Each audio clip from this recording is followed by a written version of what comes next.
Nós vamos fazer agora uma conexão com Portugal, com os nossos queridos companheiros da CNN Portugal.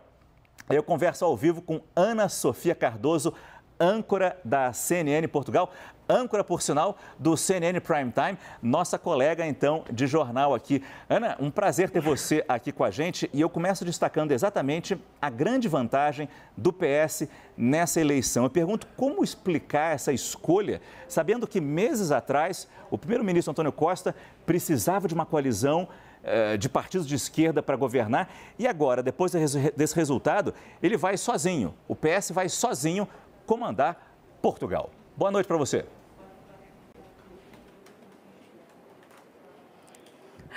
Muito boa noite, Márcio. O gosto é todo meu poder estar também aqui em direto de Portugal, neste dia em que os eleitores portugueses estão ainda a tentar perceber o que significa esta maioria absoluta surpresa conquistada por António Costa.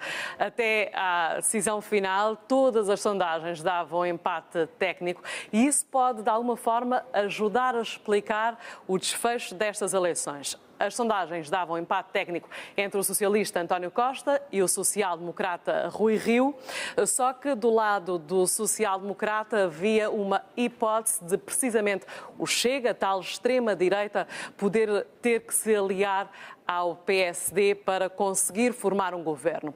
Ora, parece que os eleitores ficaram um pouco receosos dessa possibilidade do Chega chegar ao poder, da extrema-direita chegar ao poder e penalizaram precisamente a social-democracia, optando por um voto mais em segurança em António Costa.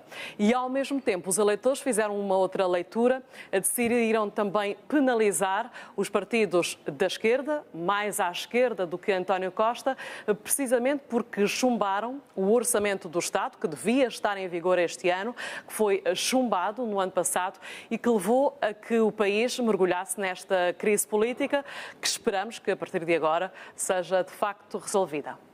Você falou do Chega, que se torna a terceira força política no Parlamento português, na Assembleia da República, como os nossos patrícios chamam o Congresso Nacional lá em Portugal. Eu queria que você detalhasse um pouco, Ana, por favor, como Chega, desculpa a repetição, chega a este posto tão importante e lembrando que na Europa outros movimentos de extrema-direita chegaram ao poder também e agora acontece a mesma coisa em Portugal. Qual a força do Chega neste momento por aí?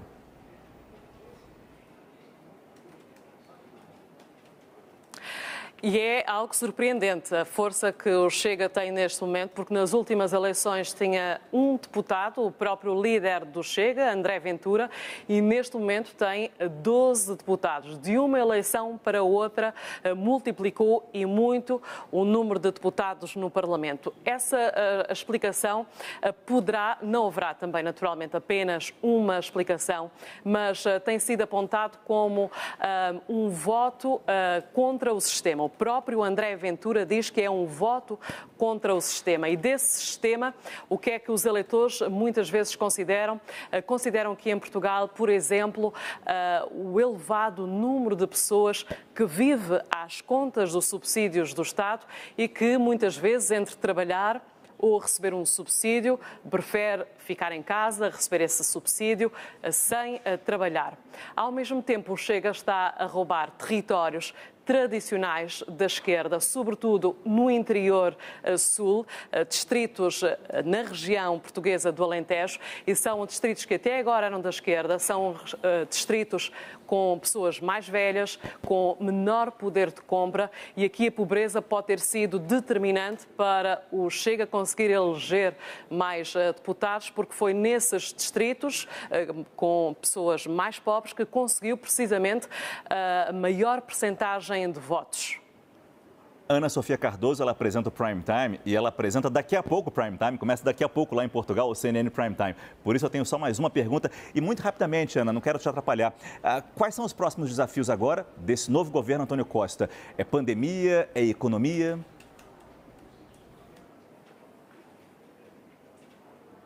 Não atrapalha nada. Os desafios são muitos. Há desafios políticos, há desafios económicos. Portugal, à semelhança de quase todos os países hoje, vivemos dificuldades por causa precisamente da pandemia da Covid-19.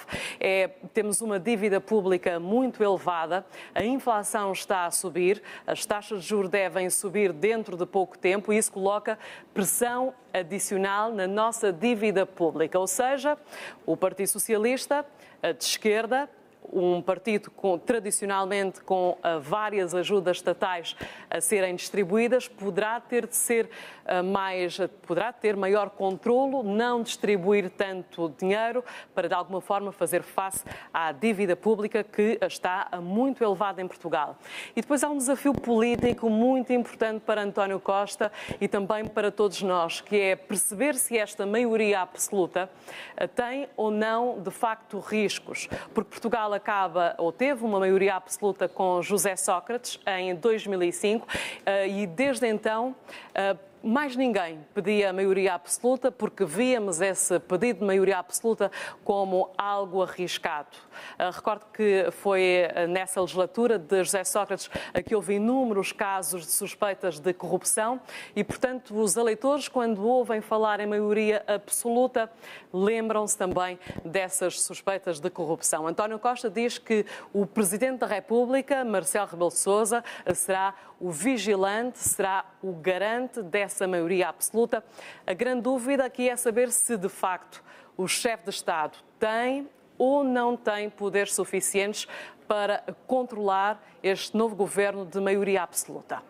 Ana Sofia Cardoso, nossa colega da CNN Portugal, nos ajudando a entender o impacto dessa eleição de ontem em Portugal, nos próximos dias, nas próximas semanas, próximos meses, próximos anos, na nossa querida terrinha. Ana, muito obrigado. Conte sempre com a gente aqui da CNN Brasil e vamos continuar fazendo sempre essa parceria aqui, CNNs, Brasil e Portugal. Boa noite, bom jornal para você. Assim faremos. Muito obrigado. Voltando aqui para o Brasil, um estudo...